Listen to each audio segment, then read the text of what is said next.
PMK 15 ini ada 14 poin perubahan ya Mbak Wanda ya. Yep, betul sekali. 6 poin diantaranya itu sudah dibahas di IG Live kita ya Mbak ya. Betul. Oke. Contoh misalkan salah satu jenisnya ya, dulu nih, kuesioner yang dulu nih. Apakah pemeriksa pajak kooperatif dalam menjalankan kegiatan pemeriksaan? Nah itu WP wajib tuh menconteng apakah itu ya atau tidak. Nah amazingly di PMK 15 ini, jadi di poin 10 ini ada 5 penambahan ya Mbak ya. Penambahan perubahan prosedur dari PMK 17 ke PMK 15 itu.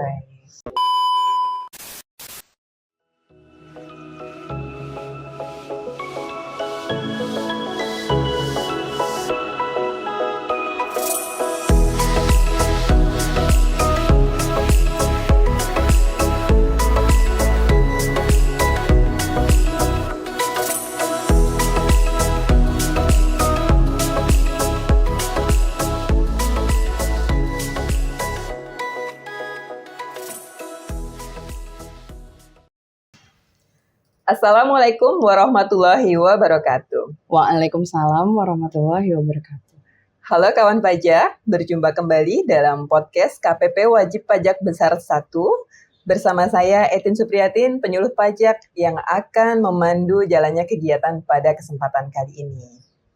Apa kabar kawan pajak? Semoga semua dalam keadaan sehat dan berbahagia selalu ya. Jadi sharing pada kesempatan kali ini kita akan membahas materi yang sudah disampaikan pada IG Live kita pada tanggal 17 Maret 2025 bulan lalu ya kawan pajak. Jadi PMK 15 tahun 2025 ini adalah mengenai pemeriksaan pajak.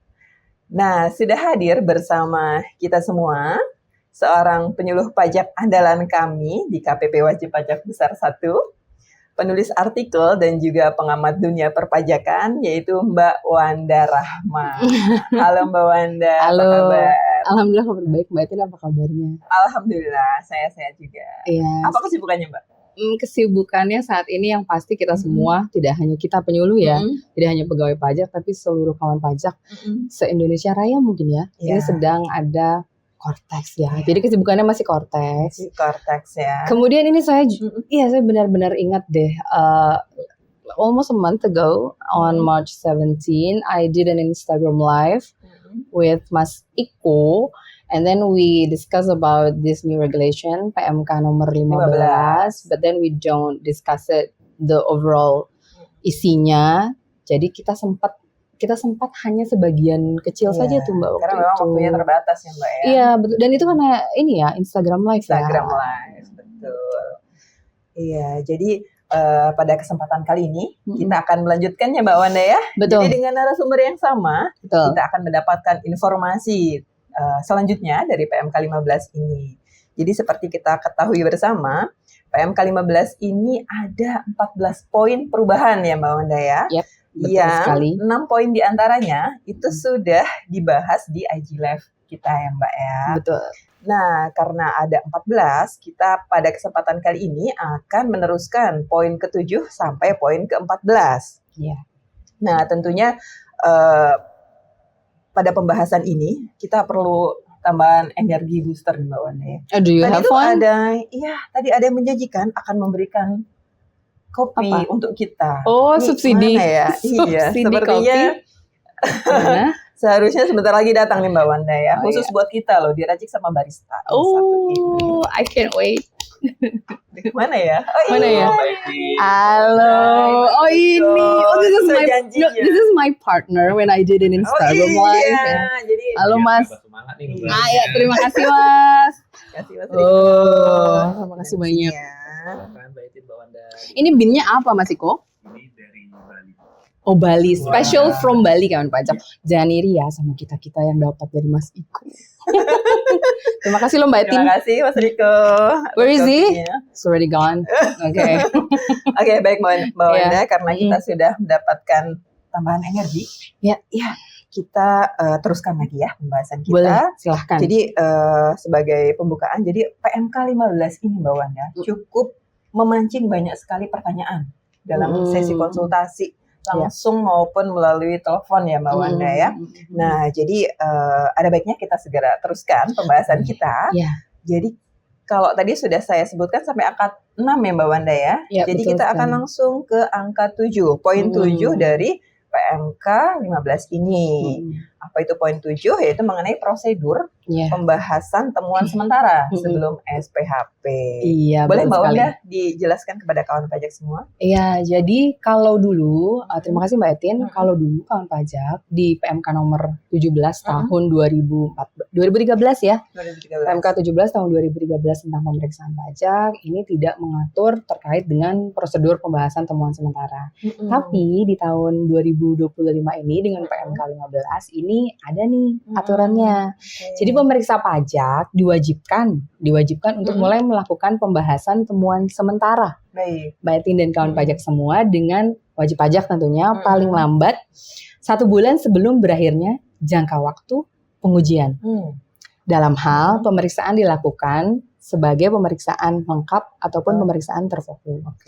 Gitu Mbak Etin. Ya, baik. Jadi memang ini memberikan substansi baru. Jadi ada prosedur baru yang sebelumnya tidak ada di PMK 17. Jadi ini tambahan ya Mbak Wanda ya, bukan perubahan sih sebenarnya dari ada dari tidak ada menjadi ada. Seperti itu ya. Betul. Oke, baik. Boleh lanjut ke poin berikutnya Mbak? Jadi kalau untuk yang ke-8 nih Mbak Wanda, mengenai pengaturan penyampaian buku atau catatan pada saat pembahasan temuan sementara tadi. Masih ada kaitannya ya dengan nomor 7 tadi. Kalau ini maksudnya bagaimana Mbak? Ya, kalau di PMK yang sebelumnya kan memang tidak ada ya pembahasan temuan sementaranya. Berarti tidak ada proses penyampaian dokumen lah ya. Tapi kalau di PMK yang terbaru ini, di PMK 15, kawan pajak semua jangan khawatir. Kawan pajak ini diperbolehkan untuk menyampaikan dokumen atau catatan dari pihak ketiga yang sebelumnya diminta oleh pemeriksa namun belum sempat disampaikan. Kapan disampaikan oleh wajib pajaknya? Boleh di pembahasan temuan sementara maupun di pembahasan akhir. Jadi ada di tempat 2 pembahasan itu, di sesi 2 pembahasan itu. Masih bisa disampaikan gitu ya Mbak Wanda ya? Masih bisa. Ini sangat menarik loh Mbak, memberikan kemudahan kepada wajib pajak. Memang kalau di saat-saat sebelumnya diminta oleh pemeriksa, I don't have the documents, I don't have the book, I don't have the record.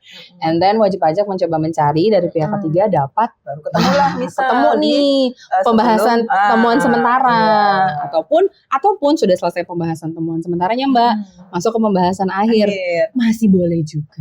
Jadi masih dimungkinkan ya untuk diterima oleh pemeriksa kita. Betul sekali. Oke, baik. Jadi mengenai temuan sementara ini hal yang baru ya, memberikan kemudian untuk kawan pajak semua. Baik Mbak Wanda, terima kasih penjelasannya. Kita lanjut ya. Silakan. Ke angka 9, yaitu mengenai penghapusan pengaturan terkait kuesioner pemeriksaan nih Mbak Wanda. Iya. Nah ini gimana nih Mbak Wanda penjelasannya? Ini menarik loh Mbak. Kalau rekan pajak, kawan pajak, wajib pajak 3 ya, rekan pajak, wajib pajak, kawan pajak. Lengkap. Ini pernah ingat dulu di PMK 17 itu kuesioner itu kan bermacam-macam ya, ada pemeriksaan lapangan, ada pemeriksaan kantor gitu ya. Nah, itu ada beberapa pertanyaan nih. Jadi pemeriksa pajak meng-hand out kuesioner kepada wajib pajak sebelum pemeriksaannya selesai. Nah, di situ ada pertanyaannya unik loh. Ini cuman iya atau tidak. Contoh misalkan salah satu jenisnya ya dulu nih, kuesioner yang dulu nih, apakah pemeriksa pajak kooperatif dalam menjalankan kegiatan pemeriksaan? Nah itu WP wajib tuh menconteng apakah itu ya atau tidak. Nah amazingly di PMK 15 ini itu semua dihapus. Jadi tidak ada lagi kuesioner. Why? Well, better not discuss it here deh. Panjang. Baik, jadi intinya dihapus ya Mbak ya. Dihapus Mbak. Mbak. Simpulkan gitu aja ya. Betul. Oke, baik lanjut Mbak Wanda. Kita ke angka 10. Ya. Jadi kita ketemu di perubahan mengenai ketentuan penangguhan pemeriksaan. Nah ini apa pula nih Mbak Wanda penangguhan pemeriksaan ini? Iya, jadi di poin yang ke-10 ini sebenarnya panjang kali lebar kali tinggi kali volume nih Mbak. Karena terkait dengan penangguhan pemeriksaan ini ada 5 poin besar. Kita bahas satu-satu ya Mbak ya. Boleh. Oke. Yang pertama, jika WP mengajukan atau mengungkapkan yang namanya pasal 8 ayat 3, kemudian pasal 44A, kemudian pasal 44B, atau kemudian WP ini terbukti bersalah, tapi masih ada LB Mbak, masih ada LB, maka ini pemeriksaannya bisa dilanjutkan. Oke ya, kita hold up dulu di situ. Itu poin nomor 1. Yang kedua, kalau dulu, kita flashback dulu deh di PMK 17. Kalau dulu, pada saat pemeriksaan itu belum dimulai, tetapi ada bukper, pemeriksaan itu masih jalan. Belum mulai pemeriksaan, tapi ada bukper, pemeriksaannya tidak jalan. Masih jalan, Kalau betul, kalau di sini di PMK 15 pemeriksaannya belum mulai, tapi kemudian ada bukper, ini pemeriksaannya tetap pemeriksaannya sudah stop, tidak dilanjutkan lagi. Tidak dilanjutkan atau ditangguhkan, Mbak? Tidak dilakukan. Tidak dilakukan. Gitu ya. Jadi pemeriksaan bukper pemeriksaan bukper ini akan menggantikan pemeriksaan yang diinisiasi oleh pemeriksa pajak di KPP. Itu ya, di stop dulu pemeriksaannya. Kemudian ini terkait nih dengan yang nomor 2 nih Mbak nih, poin ketiganya. Yang nomor 3. Ruang lingkup pemeriksaan yang tadi tidak jadi dilakukan atau ditangguhkan lah ya. Tadi sebenarnya ditangguhkan ya Mbak ya, ditangguhkan. Dalam hal dilakukan bukper, ini menyangkut seluruh tahun pajak yang dilakukan bukper. Jadi hanya tahun pajak terkait ya, bukan ke tahun pajak yang lain. Betul. Kemudian jangka waktu pemeriksaan tertangguhnya ini kawan pajak semua, yaitu sejak surat pemberitahuan pemeriksaannya ditangguhkan. Saya harus lihat ya, karena takut salah nih. Sampai dan surat pemberitahuan pemeriksaannya dilanjutkan. Agak ini ya, mencernanya ya. Iya. Jadi sejak surat pemberitahuan pemeriksaan ditangguhkan sampai dan surat pemberitahuan pemeriksaannya dilanjutkan.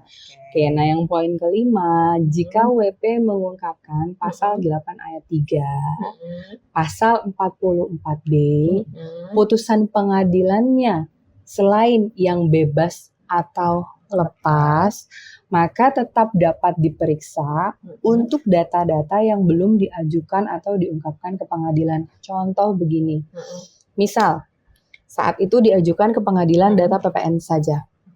Oke. Kalau kasusnya ini kan putusannya lepas, udah tuh stop.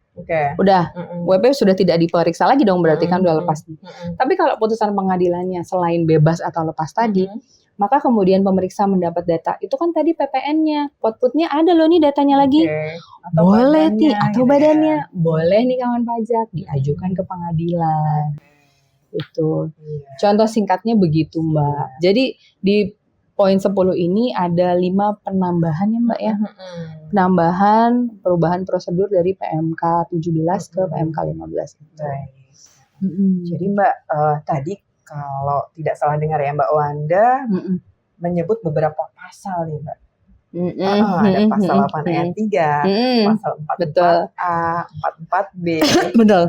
Nah, boleh nggak Mbak? Itu satu-satu dijelaskan sedikit lah ya. Itu mengenai apa? Baik Mbak Etin dan kawan pajak semua, pasal 8 ayat 3, pasal 44A, pasal 44B, ini semuanya kita balut dalam referensinya Undang-Undang Nomor 7 Tahun 2021 terkait harmonisasi peraturan perpajakan. Jadi kalau bicara pasal-pasal yang tadi, refernya ke sana ya kawan pajak, ke Undang-Undang Nomor 7 Tahun 2021.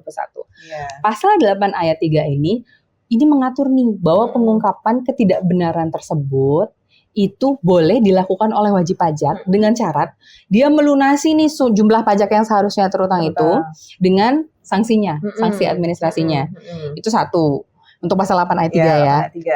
Nah, kalau pasal 44A-nya ini bicaranya tentang penghentian penyidikan tindak pidana perpajakan. Jadi misal si fulan atau si fulana atau PT fulan, PT fulana itu sedang dilakukan tindak pidana perpajakan. Ini bisa loh dihentikan dengan beberapa kondisi, dengan beberapa term. Yang pertama, termnya adalah tidak cukup bukti. Oke. Oke ya, tidak cukup bukti. Kemudian peristiwanya setelah, ini yang lucu nih, ini juga harus pelan-pelan kita cerna ya Mbak Etin. Ternyata peristiwanya itu bukan tindak pidana perpajakan loh. Salah ini ya, klasifikasi mungkin ya, Betul. tidak termasuk ke sana sebenarnya. Betul. Gitu ya.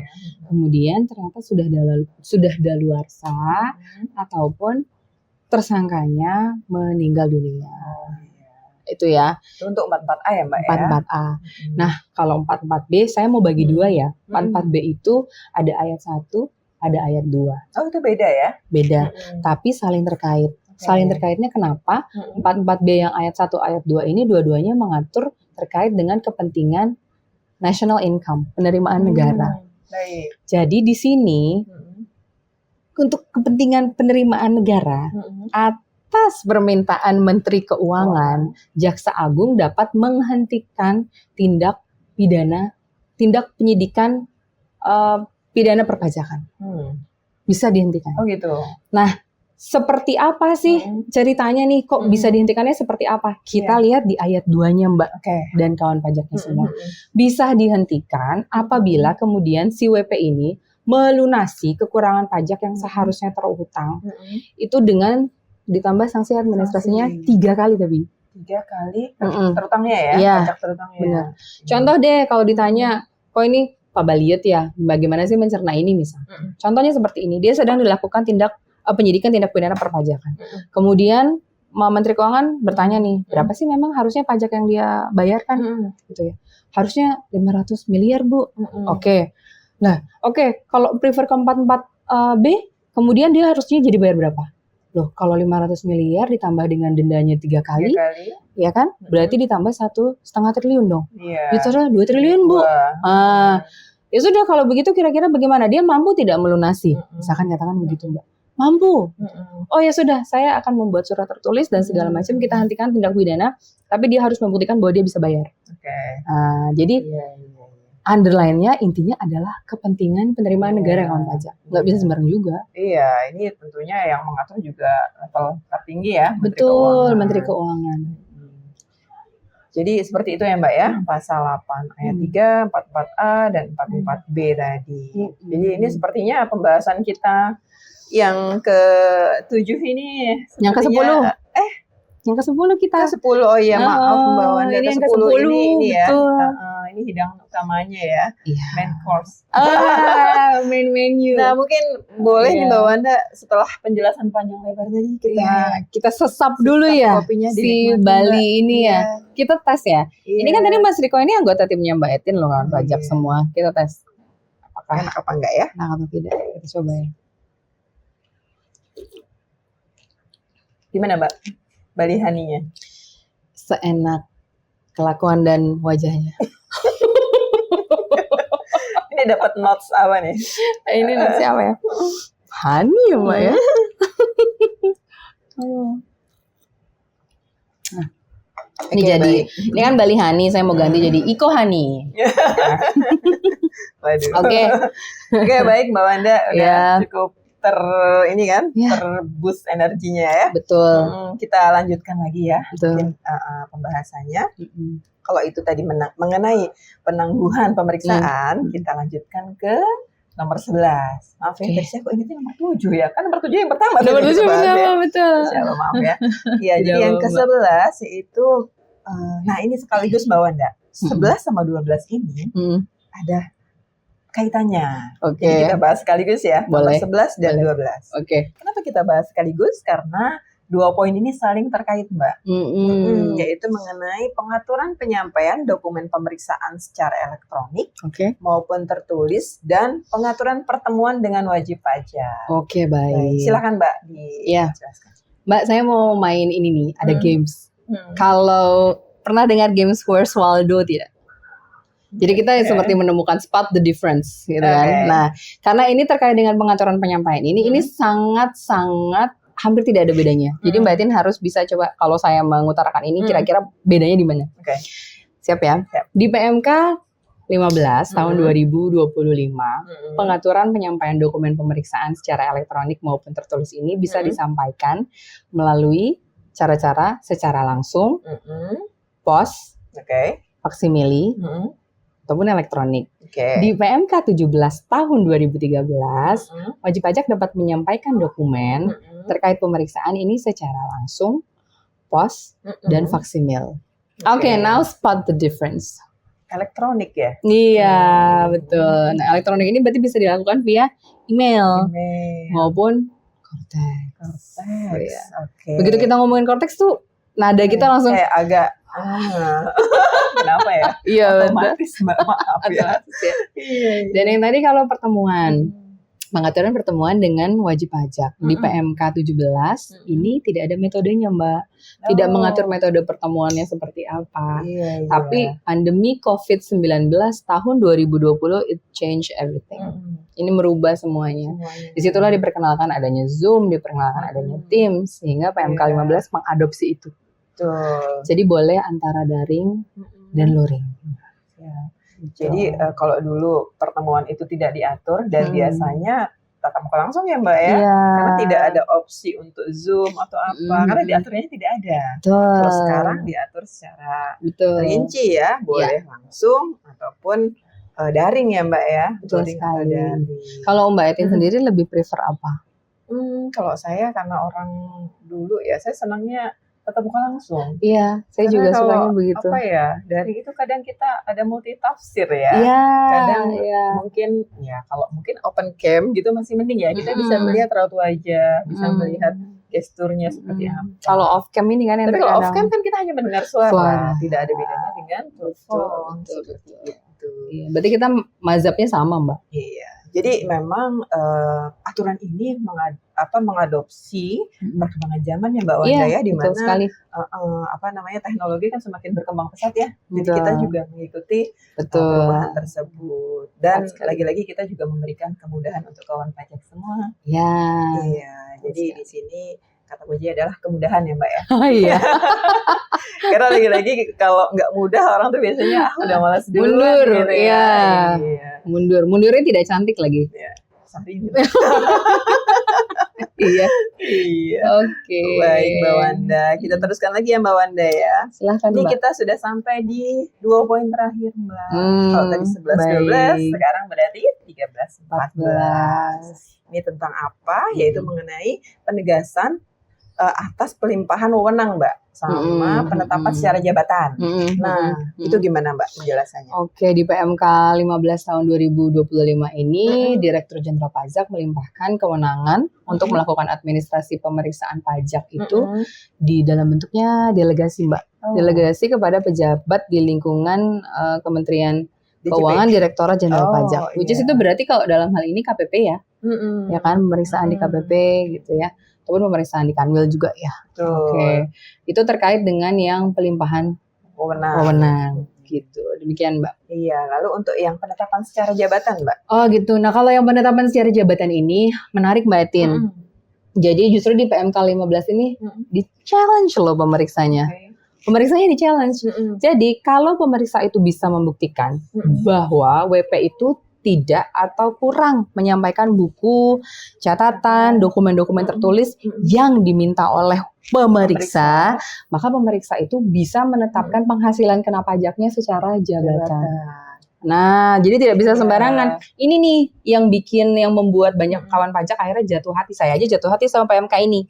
Karena PMK ini memang memberikan perlindungan yang ekstra kepada wajib pajak. Jadi semuanya fair and square, adil. Jadi tidak sembarangan ya Mbak ya. Tidak sembarangan juga menetapkan secara jabatan. Menghitung PKP-nya itu secara jabatan ya, harus ada buktinya ya. Jadi malah harus dibuktikan loh Mbak. Harus dibuktikan sama si pemeriksa bahwa WP-nya memang tidak kooperatif, betul. Iya. Baik. Hebat kan? Iya, keren sih. Jadi ini adil lah ya. Adil. Wajib pajak dan juga memberikan ketegasan ke kita. Iya, betul sekali. Iya. Wah, tidak terasa ya Mbak Wanda ya. Sudah sampai di poin terakhir. Alhamdulillah. Luar biasa. Sudah selesai. Iya. Jadi ini sudah lengkap, jelas, dan apa Mbak? Padat apa ya kira-kira ya? Lengkap, jelas, padat. Iya. Dan benar. Betul sekali. Iya, baik sekali. Mbak Wanda, mungkin ada yang ditambahkan lagi? Saya rasa cukup ya Mbak. Iya. Saya rasa cukup dan ini alhamdulillah saya jadi lega karena hutang-hutang semua kita lunas ya. Iya, janji Terkait di sih- IG Live kemarin sudah tertunaikan ya. Iya. Tidak punya Kawan tanggungan pajak, lagi. jangan pernah yang namanya menjanji-janjikan sesuatu yang tidak dapat dilunasi. Baik Mbak Wanda, Masya sebagai Allah. penutup mungkin silahkan Iya. closing statement-nya Mbak. Baik, terima kasih Mbak Etin, terima kasih kawan pajak semua yang sudah mengikuti dari awal sampai akhirnya ini kita mendekati akhir dari acara YouTube channel kita ya. Saya di sini ingin menyatakan bahwa kawan pajak semua secara keseluruhan PMK nomor 15 tahun 2025 ini adalah peraturan yang lebih modern, peraturan yang lebih transparan.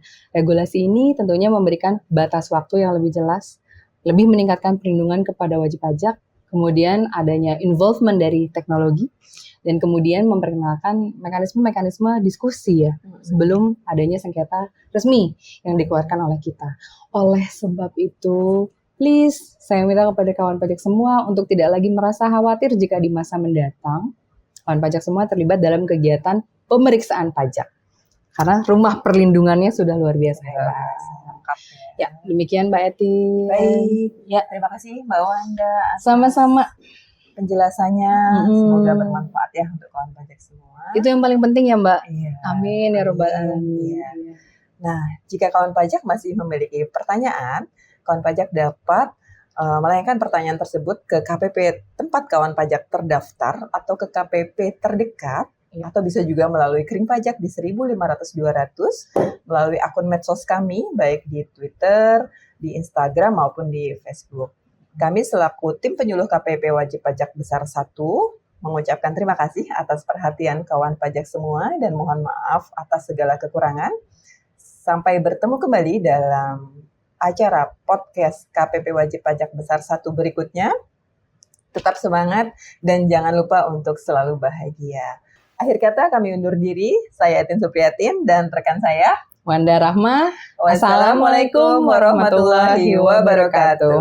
Pajak kuat, APBN sehat, Indonesia sejahtera.